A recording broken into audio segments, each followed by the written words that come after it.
రాష్ట్రంలో ఒకవైపు జగన్ పర్యటన, మరోవైపు కల్తీ మద్యం వ్యవహారం ప్రధాన చర్చనీయాంశాలుగా ఇప్పుడు మారాయని చెప్పుకోవచ్చు. ఇక జగన్ పర్యటనకు షరతులతో కూడిన అనుమతులు ఇచ్చినప్పటికీ పర్యటన పర్యవసానాలు ఎలా ఉండబోతున్నాయనేది ప్రశ్నార్థకంగా మారింది. ఈ విషయంలో పోలీసులపై పూర్తి బాధ్యత మోపిన ప్రభుత్వం కల్తీ మద్యం వ్యవహారంపై గట్టిగానే దృష్టి పెట్టింది. కల్తీ మద్యం వ్యవహారం కూటమి ప్రభుత్వం మెడకు చుట్టుకునే విధంగా తయారవ్వడం ప్రభుత్వంపై నేరుగా దాడికి వైకాపాకు ఒక ఆయుధంగా మారడంతో ఇప్పుడు దానికి సంబంధించి దిద్దుబాటు చర్యలు మొదలయ్యాయి. ఈ మేరకు ఈ వ్యవహారంలో బాధ్యులపై ఇప్పటికే చర్యలు తీసుకోగా అసత్య ప్రచారాలకు పాల్పడిన వారిపై కఠిన చర్యలు తీసుకోవాలని ముఖ్యమంత్రి చంద్రబాబు నాయుడు ఆదేశించారు. ఈ హైఅలర్ట్ చర్యలు వైఎస్ఆర్సీపీ ప్రచారానికి గట్టి కౌంటర్ గా మారబోతున్నాయా? ఈ వ్యవహారంలో చంద్రబాబు చర్యలేంటో చూద్దాం.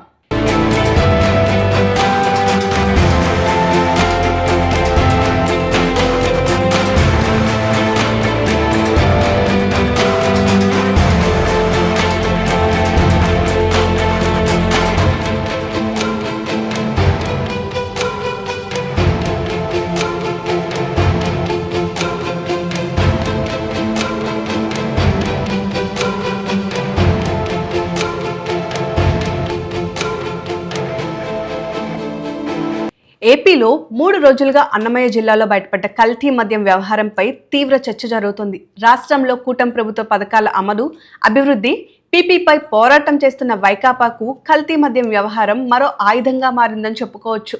ఈ వ్యవహారంలో కూటమిని ఇరుకున పెట్టే ప్రయత్నాలు ప్రారంభించింది వైసీపీ. కల్తీ మద్యం కేసులో 2 టీడీపీ నేతల్ని ఆ పార్టీ సస్పెండ్ చేసింది. కల్తీ మద్యం కేసుతో ప్రమేయం ఉన్న ఎవ్వరిని వదిలిపెట్టొద్దని సీఎం చంద్రబాబు నేరుగా ఆదేశాలు ఇవ్వడంతో దాన్ని వైసీపీ అందిపుచ్చుకుంది. టీడీపీ నేతలు కల్తీ మద్యం వ్యాపారం చేస్తున్నారంటూ వైసీపీ రాష్ట్రంలో పలు చోట్ల ఎక్సైజ్ ఆఫీసుల వద్ద ఆందోళన చేపట్టింది. దీంతో ముఖ్యమంత్రి చంద్రబాబు హై అలర్ట్ అయ్యారు.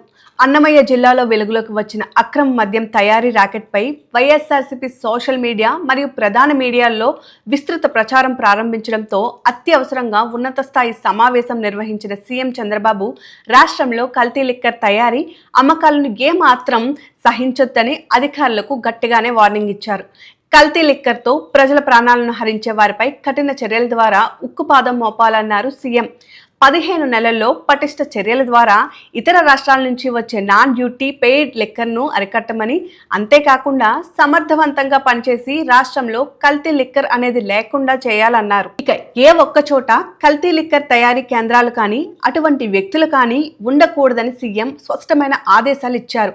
ఎక్సైజ్ ఎన్ఫోర్స్మెంట్, పోలీస్ శాఖలు సమన్వయంతో పనిచేయాలని సూచించారు. కల్తీ మద్యం సమస్యపై రాజకీయంగా ప్రేరేపిత తప్పుడు సమాచారం వ్యాప్తి చెందుతోందని, ఇది వైఎస్ఆర్సీపీ రూపొందించిన కుట్రని, ప్రతిపక్షం అన్నమయ్య ఘటనను రాజకీయ ప్రయోజనం కోసం వైఎస్ఆర్సీపీ వాడుకుంటుందని ఆయన ఆరోపించారు. ప్రతి 3 మద్యం సీసాల్లో ఒకటి నకిలీదని ఫేక్ ప్రచారం చేస్తూ ప్రజల్లో భయాన్ని సృష్టిస్తున్నారు వైసీపీ పార్టీ అని చంద్రబాబు నాయుడు విరుచుకుపడ్డారు. ఇది వైఎస్ఆర్సీపీ రూపొందించిన ఉద్దేశపూర్వక ప్రచారం అని ఆయన వ్యాఖ్యానించారు. ఈ విషయం మంత్రులు కూడా అర్థం చేసుకోవాలని, వైసీపీ నేతల కుట్రలను ఎప్పటికప్పుడు భగ్నం చేయాలని సూచించారు. కల్తీ లిక్కర్ కారణంగానే అక్కడ చనిపోయారు, ఇక్కడ చనిపోయారని ప్రచారం చేస్తున్నారని, ప్రతి ఆరోపణపైన విచారణ జరిపించాలని అధికారులను సీఎం ఆదేశించారు. ఇక ఈ విషయంలో అవసరమైతే పోస్ట్ మార్టం వంటి విధానాల ద్వారా మృతికి కారణాలు సైంటిఫిక్ గా నిర్ధారించి వాస్తవాలు ఎప్పటికప్పుడు ప్రజలకు తెలియచేయాలని చెప్పి అధికారులను ఆదేశించారు. ఏది నిజమో చెప్పడంతో పాటు రాజకీయ కుట్రల్లో భాగంగా సహజ మరణాలపై తప్పుడు ప్రచారాలు చేసేవారిపైన కఠిన చర్యలు తీసుకోవాలని చెప్పారు. కల్తీ లిక్కర్తో మరణాలు అని ప్రచారం చేస్తే దానికి రుజువు చూపాలని అడగాలని, తప్పుడు ప్రచారం అని తేలితే చట్టపరంగా చర్యలు తీసుకోవాలని సీఎం అన్నారు. మీడియా అయినా సోషల్ మీడియా అయినా తప్పుడు ప్రచారం చేస్తే ఉపేక్షించొద్దని సీఎం స్పష్టం చేశారు. మరి ముఖ్యమంత్రి ఆదేశాల్లో ఫేక్ ప్రచారం ముగుస్తుందా?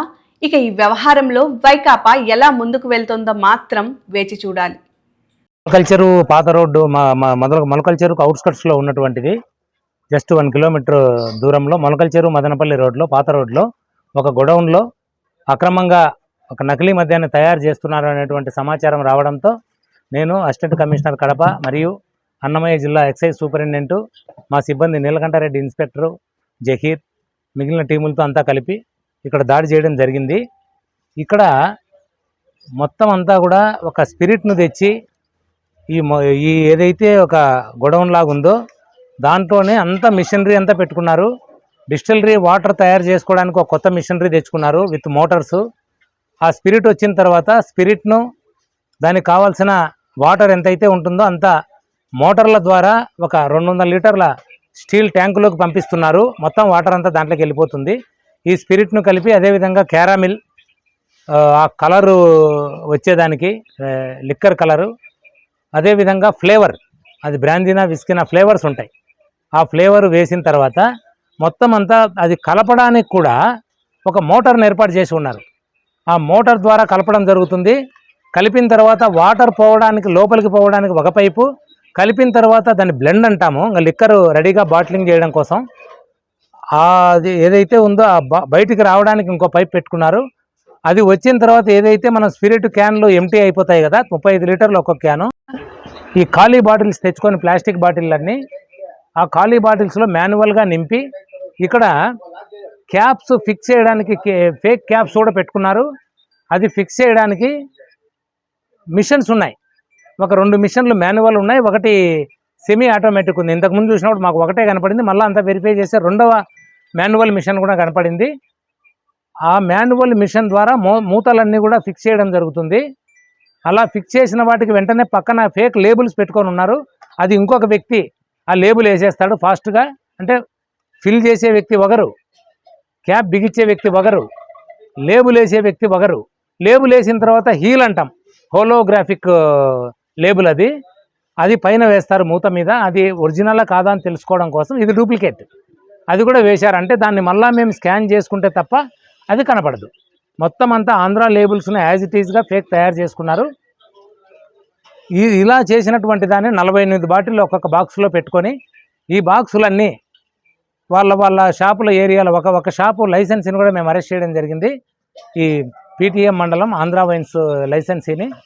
ఇక్కడ ఈ వెహికల్ ఏదైతే మీరు మా వెనక చూస్తున్నారో ఈ వెహికల్లో ఇది పాల వ్యాన్ లాగా కనపడుతుంది చూడండి.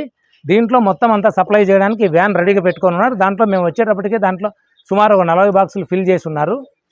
ఇది మాకు ఇక్కడ దొరికినటువంటి వాళ్ళు అంతా లేబర్ ఉన్నారు. ఇప్పుడు ప్రస్తుతం 4 తమిళనాడు వాళ్ళు ఉన్నారు, 2 ఒరిస్సా వాళ్ళు, ఒక వ్యక్తి విజయవాడ అతను ఉన్నాడు. దీని డ్రైవర్ నర్సీపట్నం అతని వెహికల్ డ్రైవరు వీళ్ళు ఉన్నారు.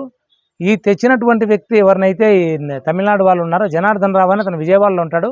అతని డీటెయిల్స్ అన్నీ కూడా మాకు వచ్చాయి.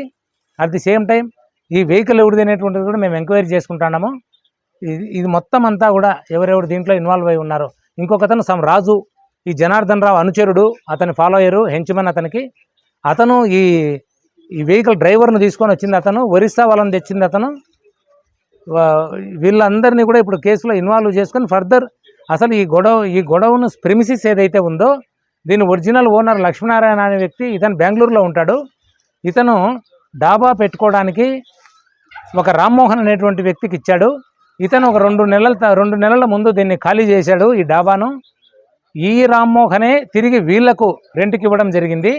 మాల్టెడ్ విస్కీ, బెంగళూరు బ్రాందీ, ఇంకొకటి ఓల్డ్ అడ్మిరల్, రాయల్ ల్యాన్సర్ ఇవన్నీ కూడా ఉన్నాయి.